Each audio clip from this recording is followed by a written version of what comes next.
Hi hello welcome back to my channel with me Godavari అమ్మాయి. అందరూ ఎలా ఉన్నారు? బాగున్నారా? నేను కూడా చాలా అంటే చాలా బాగున్నాను.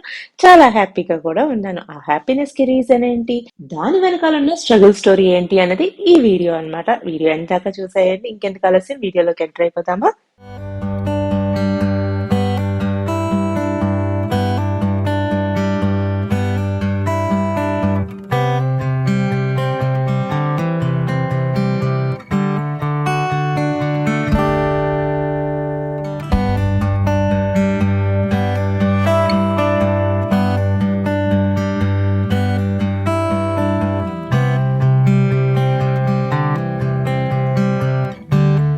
ఈ వీడియో ఇంట్రో చూస్తే మీకు అర్థమైపోయి ఉంటుంది నేను ఈ వీడియో దేనికోసం ఎందుకంత హ్యాపీగా ఉన్నాను అని. సో ఆ రోజు వచ్చేసి మా డ్రీమ్ కార్ డెలివరీ అన్నమాట. మంచి రోజు అని చెప్పేసి మార్గశిర మాసం లక్షవారం మాకు బాగుంది అని చెప్పేసి సేమ్ డే డెలివరీ అయితే కార్ది తీసుకుంటున్నాం అనమాట. అత్తయ్య గారు మావయ్య గారు కూడా ఊరి నుంచి వచ్చారు. సో ఈ హ్యాపీ మూమెంట్ లో మాతోటి షేర్ చేసుకోవడానికి అండ్ వాళ్ళు ఉన్నారని మేము కూడా ఇంకా హ్యాపీగా ఫీల్ అయ్యాం అనమాట. అండ్ మార్నింగ్ బ్రేక్ఫాస్ట్, పూజ అన్నీ కంప్లీట్ అయిపోయాక ఇంకా చాలా వ్లాగ్ కింద షూట్ చేద్దాం అనుకున్నాం కానీ ఇంకా రెస్ట్ తీసుకున్నాను అనమాట. ఈవినింగ్ అంతా కొంచెం బయటకు వెళ్ళాలి కాబట్టి. సో ఫ్యామిలీ అందరూ ఇలాగ బ్లాక్ అవుట్ఫిట్స్ అనుకున్నాం అనమాట. నేను ఇలా బ్లాక్ డ్రెస్ వేసుకున్నాను, మా హస్బెండ్ కూడా బ్లాక్ షర్ట్ తీసుకున్నారు, పిల్లలు కూడా బ్లాక్ డ్రెస్సెస్ వేసుకున్నారు. అండ్ అక్కడ కొంచెం కార్కి పూజ ఇవన్నీ చేయాల్సిన సామాన్లు అవన్నీ కూడా రెడీ చేసి పెట్టుకున్నాము. అసలు కార్ డెలివరీ అయ్యాక అక్కడ పూజ చేయడానికి కుదురుతుందో, గుడికి తీసుకెళ్తామో, నెక్స్ట్ డే తీసుకెళ్తామో ఏమీ ఐడియా లేదు. జస్ట్ కావాల్సిన మట్టుకు రెడీ చేసి పెట్టుకుందాం, ఎలా కుదిరితే అలాగా అని చెప్పేసి కొబ్బరికాయ, నిమ్మకాయలు, పూల దండలు, పసుపు, కుంకుమ ఇవి బేసిక్ గా ఏమైతే కావాలో అవన్నీ రెడీ చేసి పెట్టుకున్నాం అనమాట. ఈ వ్లాగ్ లో మీ అందరూ ఏం చూస్తారంటే మేము కార్ షోరూమ్ కి వెళ్ళడం, అక్కడ కార్ డెకరేట్ చేయడం, రివీల్ చేయడం, కేక్ కటింగ్ ఇవన్నీ చూస్తారు. సో మా హ్యాపీనెస్ ని మీరు విజువల్ గా చూస్తారనమాట, మేము ఎంత హ్యాపీగా ఉన్నామో. అండ్ ఈ హ్యాపీనెస్ బ్యాక్ ఉన్న స్టోరీ కూడా మీ అందరితోటి షేర్ చేసుకుంటానని చెప్తాను కదా. సో అది కూడా తప్పకుండా మేము ఎలాగా డిసైడ్ అయ్యాం ఫైనల్లీ ఒక కార్ కి అన్నది కూడా, ఆ ప్రాసెస్ అంతా నా మాటల్లో మీకు ఎక్స్ప్లెయిన్ చేద్దామని అనుకున్నాను. సో మీరు వీడియో క్లిప్స్ అయితే చూసి ఎంజాయ్ చేయండి అండ్ నేను చెప్పే మాటలు కూడా ఎంతగా వినేయండి. ఫస్ట్ అయితే మేము కార్ జర్నీ ఈ ఇయర్ ఫిబ్రవరిలో స్టార్ట్ చేశాము. మా ఓల్డ్ కార్ సెల్ చేశాను అని చెప్పేసి నేను ఒక బ్లాగ్ లో కూడా షేర్ చేసుకున్నాను మీ అందరితోటి. సో అప్పుడు వెంటనే తీసేసుకుందాము అని చెప్పేసి కార్ సెల్ చేసేసాం. మేము ఆ కార్ వచ్చేసి కార్స్ 24 అని వాళ్ళకి సెల్ చేసాం అనమాట. అది కూడా చాలా ప్రాబ్లం అయింది. మనీ అయితే ఇచ్చేసారు, కాకపోతే ఆర్సీ ట్రాన్స్ఫర్ అన్నది ఇప్పటికి కూడా అవ్వలేదండి. సో అది దానికోసం ఫస్ట్ ఫ్యూ డేస్ వెయిట్ చేసాం అనమాట. ఆర్సీ ట్రాన్స్ఫర్ ఇంకా అవ్వలేదు. ఒకే నేమ్ మీద 2 వెహికల్స్ ఉంటే ట్యాక్స్ ఎక్కువగా ఉంటుంది కదా. సో అది కట్ చేయడానికి ఆర్సీ ట్రాన్స్ఫర్ అవుతుందేమో అని చాలా వెయిట్ చేసాం అనమాట. అక్కడ కొంచెం డిలే అయ్యింది. తర్వాత వచ్చేసి కార్స్ డిసైడ్ అవ్వడానికి కొంచెం టైం పట్టింది అనమాట.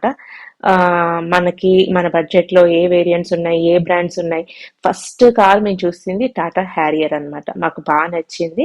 సో బేసిక్ వేరియంట్ కి వెళ్ళిపోదాము. అప్పుడు స్టార్టింగ్ లో మాన్యువల్ అయినా ఓకే అన్న ఫీలింగ్ తోటి బేసిక్ కార్ కి వెళ్ళిపోదాము అని అనుకున్నాం అనమాట. తర్వాత తర్వాత ఏమైందంటే హ్యారియర్ ఉన్న సైజ్ కే సఫారీ కూడా ఉంది కాబట్టి ఎందుకు 7 సీటర్ కి వెళ్ళకూడదు అని ఆలోచన వచ్చింది. 7 సీటర్ కి వెళ్ళినప్పుడు సఫారీ గురించి ఆలోచించినప్పుడు దాని ప్రైస్ అయితే చాలా ఎక్కువగా ఉందన్నమాట. మా బడ్జెట్ లో అయితే లేదు. సో ఇది కాదని చెప్పేసి మహేంద్రాలో స్కార్పియో చూసాం. స్కార్పియో ఎన్ ఉంది కదా. సో అది కూడా చూసాము. అదైతే మన బడ్జెట్ లో ఉంది, 7 సీటర్ వస్తుంది అని చెప్పేసి. ఈ ప్రాసెస్ లో మేము కియా షోరూమ్ కూడా తిరిగాము, అవి కూడా చూసాము. మేము తిరగని షోరూమ్ ఏం లేదండి.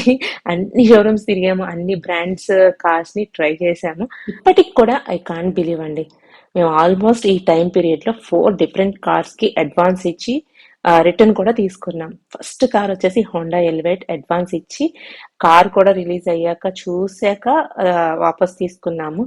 నెక్స్ట్ వచ్చేసి కియా సెల్టోస్, తర్వాత స్కార్పియో ఎన్, అండ్ నెక్స్ట్ వచ్చేసి ఎక్స్యూవి 3X4 అని కొత్తగా లాంచ్ చేశారు కదా అది. ఈ 4 వెహికల్స్ కి బుకింగ్ అమౌంట్ ఇచ్చాము. 4 కూడా రిటర్న్ తీసుకున్నాం. ఫైనల్లీ ఫిఫ్త్ కార్ వచ్చేసి టాటా సఫారీ అన్నమాట. ఇప్పుడు నేను చెప్పినట్టు ఇన్ని కార్స్ బుక్ చేసి డ్రాప్ అయిన ప్రతిసారి ఒక చిన్న డిసప్పాయింట్మెంట్ అయితే ఉండేది. అయ్యో ఎందుకు మనకి ఏ కారు సెట్ అవ్వట్లేదు, మన బడ్జెట్ లో ఉండట్లేదు, ఒకవేళ మన బడ్జెట్ లో అనుకున్న కార్ తీసుకుందామన్నా మనకి ఎందుకు నచ్చట్లేదు, ఎందుకు ఈ డిలే అవుతుంది అని చెప్పేసి అనుకుంటూనే ఉండేవాళ్ళం అనమాట. కాకపోతే ఫస్ట్ నుంచి టాటా సఫారీ మా హస్బెండ్ బ్రెయిన్ లో అలా ఫీడ్ అయిపోయింది అనమాట. తనకి ఇష్టమైన కారు, కాకపోతే అది బడ్జెట్ లో లేదు అని చెప్పేసి పక్కన హోల్డ్ చేసి పెట్టేశారనమాట. అది అసలు దాని గురించి ఆలోచించేవాళ్ళు కాదు. ఈ ప్రాసెస్ అంతా ఎప్పుడైతే లేట్ అయ్యిందో అనుకోకుండా టాటా కార్స్ ప్రైజెస్ కొంచెం కొంచెంగా డ్రాప్ అవుతూ వచ్చినాయి అనమాట. అలా ఒక 3-4 మంత్స్ వెయిట్ చేయగా మా బడ్జెట్ లోకి మేము అనుకున్న కారు కొంచెం ఎఫర్ట్ పెడితే తీసుకోగలము అని అనిపించింది అనమాట. సో అప్పుడు కొంచెం హోప్ వచ్చింది. సో కొంచెం దాన్ని వర్కౌట్ చేసి చేసి finally we took Tata safari.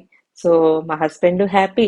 So ఇవన్నీ ఎందుకు డిలే అయినాయి, ఈ ప్రాసెస్ అంతా వెనక్కి తిరిగి ఆలోచించుకుంటే, సో మాకు కావాల్సిన కారు, మా డ్రీమ్ కారు మా చేతిలోకి రావడం కోసమే ఇదంతా జరిగింది. దేవుడు మాకు కావాల్సింది ఇద్దామని హోల్డ్ చేశాడు అన్నట్టుగా అనిపించింది అనమాట.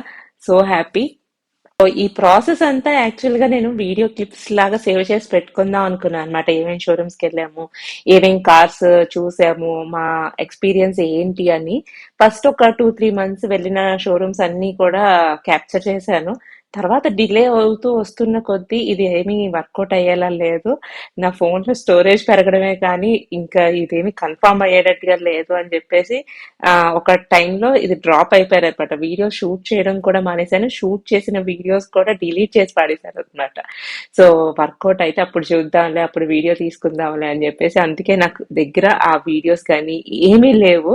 సో ఆ ఎక్స్పీరియన్స్ మళ్ళీ నాకు ఫ్యూచర్ లో మన కార్ గురించి మనం ఏం స్ట్రగుల్ చేసాము అన్నది మర్చిపోకుండా ఇక్కడ మీకు నా స్టోరీ అంతా షేర్ చేసుకోవాలనిపించింది. అందుకే షేర్ చేసేసుకుంటున్నాను.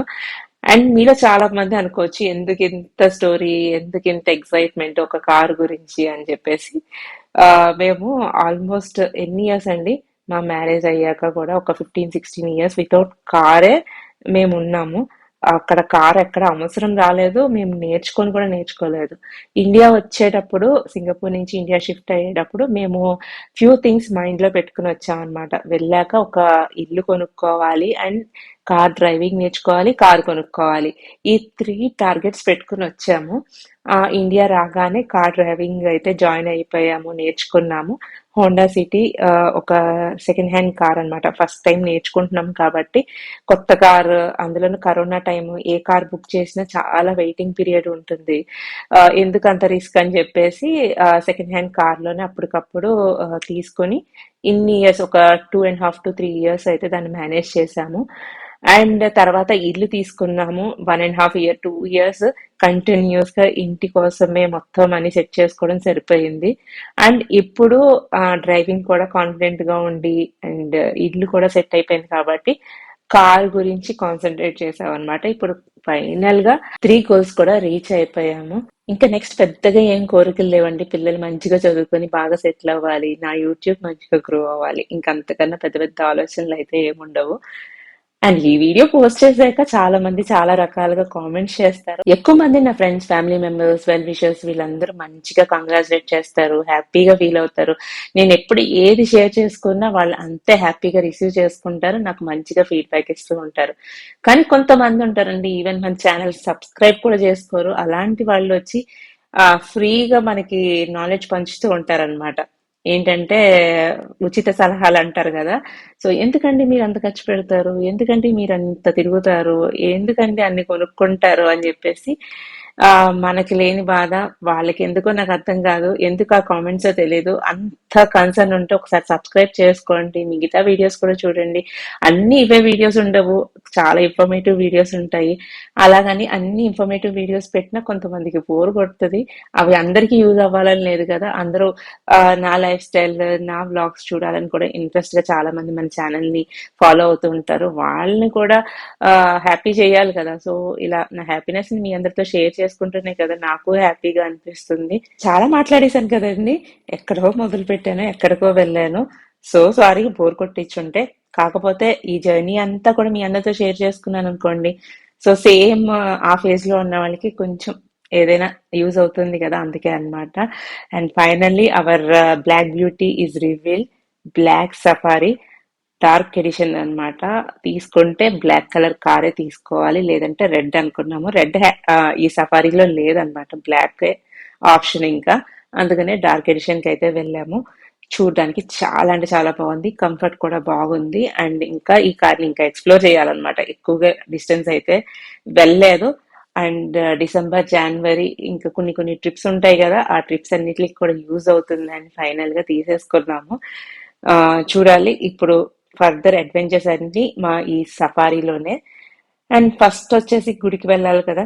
పూజ కోసం గుడికి వెళ్దాం అనుకున్నాను. కానీ డెలివరీ తీసుకుని ఆ ఫార్మాలిటీస్ అన్నీ కంప్లీట్ చేసేటప్పటికి కొంచెం లేట్ అయ్యింది. అండ్ నెక్స్ట్ కొత్త కార్ కాబట్టి కొంచెం అడ్జస్ట్ అవ్వడానికి టైం పడుతుంది కాబట్టి ట్రాఫిక్ జోన్‌లోకి వెళ్ళాలి అంటే కొంచెం ఇన్కన్వీనియంట్‌గా అనిపించింది. సో, ఇంటికైతే వచ్చేద్దాం అని చెప్పేసి దారిలోనే పూరి జగన్నాథ స్వామి గుడికైతే వెళ్ళి ఒక్కసారి దండం అయితే పెట్టుకొని వచ్చేసి ఇంటికి రెస్ట్ తీసుకున్నాం అనమాట. నెక్స్ట్ డే మార్నింగ్ టెంపుల్‌కి తీసుకెళ్ళి పూజ చేయిద్దామని అనుకున్నాము.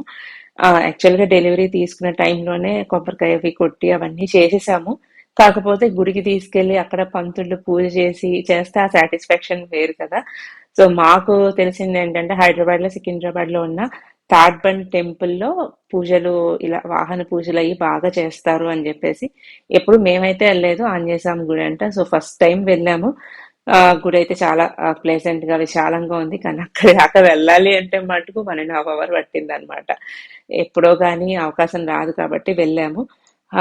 చెప్పినట్టు అక్కడ లైన్‌గా అందరి కొత్త వెహికల్స్ అలా చూస్తుంటే ఎంత ముచ్చటనిపిచ్చిందో.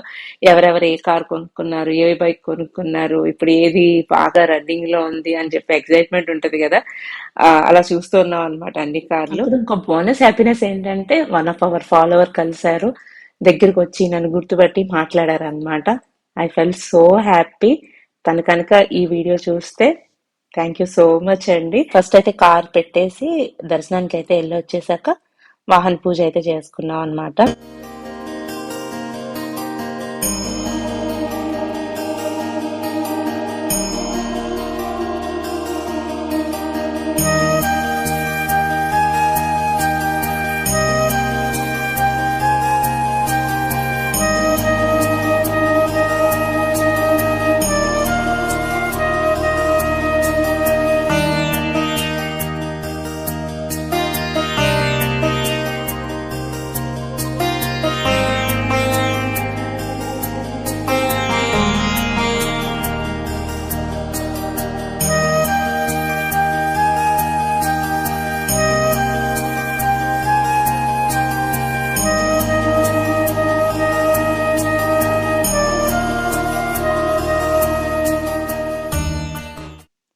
కారు పూజ అయితే చాలా బాగా జరిగింది. మన కారు పక్కనే ఒక కాస్ట్లీ బైక్ కూడా ఉంది. రాయల్ ఎన్ఫీల్డ్ బైక్ అంట, కొత్త ఎడిషన్ రీసెంట్ గా రిలీజ్ అయిందంట. 4.5 lakhs అనగానే ఆ ప్రైస్ షాక్ అయ్యేది. అసలు అంత కాస్ట్లీ బైక్స్ కూడా ఉంటాయా అని చెప్పేసి. ఇక మన కార్ విషయానికి వస్తే మన కారు కథ అయితే సుఖాంతం అయిందని చెప్పుకోవాలి. ఆ మాకు ఈ కార్ ప్రాసెస్ లో హెల్ప్ చేసిన, గైడ్ చేసిన ఫ్రెండ్స్, ఫ్యామిలీ మెంబర్స్, మా పేరెంట్స్ కానీ, మా తమ్ముడు కానీ, ఇన్‌లాస్ గాని, మా కజిన్స్ కానీ ఎవరైతే ఉన్నారో అందరికి చాలా చాలా థ్యాంక్స్.